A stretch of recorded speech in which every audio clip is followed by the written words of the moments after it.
This is a totally personal video. I'm just ranting here. You can feel free to ignore it. But so, Reese, about 5, 6 months ago, August, my grandpa, who's got dementia, was basically he was bleeding when he urinated, and like mom and grandma caught that. Basically, grandma caught that. His aide caught that. They were like, okay, let's go to the emergency room. They go to the emergency room. The emergency room says, blah blah blah. It might be a UTI. Blah blah blah blah blah. Grandpa's a Vietnam vet, so the emergency room they went to was the VA. The VA emergency room's not great. The school I go to, our medical school, actually does staff the emergency room with residents and med students, but the attendings there aren't great. I've been there a few times just to, because it's literally right on campus, so I've been there a few times just to see and like taking grandpa in there and stuff. It's not great. It took him 3 hours to get his COVID vaccine once. Um, this was back in 2021. I'm grateful he got his COVID vaccine, but 3 hours is a little ridiculous. And then I am so the ER is like, yeah, it's probably a UTI, whatever. So they say we'll send him to urology. Like 3 weeks later, he goes to urology. The urologist is like, huh, you've got bladder cancer, and so calls my grandma and my mom and is like, yeah, bladder cancer, blah blah blah. We want to go for another scan. A couple weeks later, he goes for another scan. They determine he's got a whole bunch of other stuff, and they're like, yeah, he should probably go on hospice. He's 83, so he'll be 84 if he lives for another 3 weeks. 3 or 4 weeks, he'll be 84. So that's the thing. So going on hospice is good. In this situation, it's good. He's got dementia. He cannot take care of himself. All of that.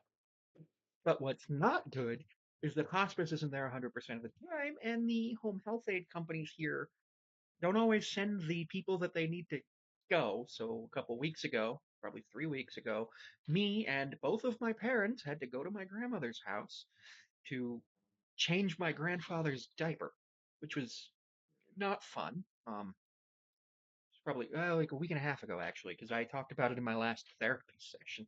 And so like me, my mom and dad, we do a ton of stuff for my grandparents, and like my aunts don't, and it's just so frustrating.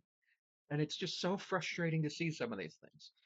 But what I do want to say is that the hospice people have been absolutely wonderful, and I hope that if I live long enough, I can go on hospice at the end of my life so that I can have pain medication and proper care.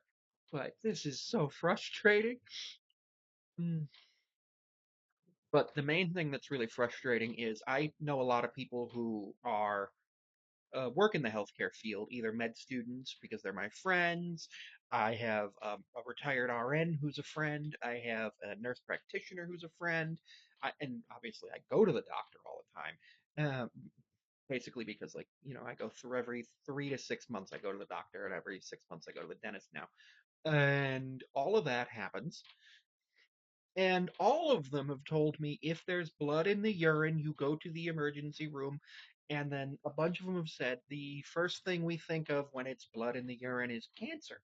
And I'm like, yeah, that makes sense. And also, my grandpa had cancer before, about 20 years ago. The same cancer, bladder, prostate, and bowel cancer, which is unfortunate. But the thing I'm most upset about is the VA basically taking an extra 6 to 7 weeks to diagnose him with the cancer and think about things. Now, there was an option to do surgery, but my grandma didn't want to because the risks were too high, which I totally get. So hospice is the right decision. But it took extra time to get the full diagnosis. And that is just incredibly frustrating, and I don't know how to fix that.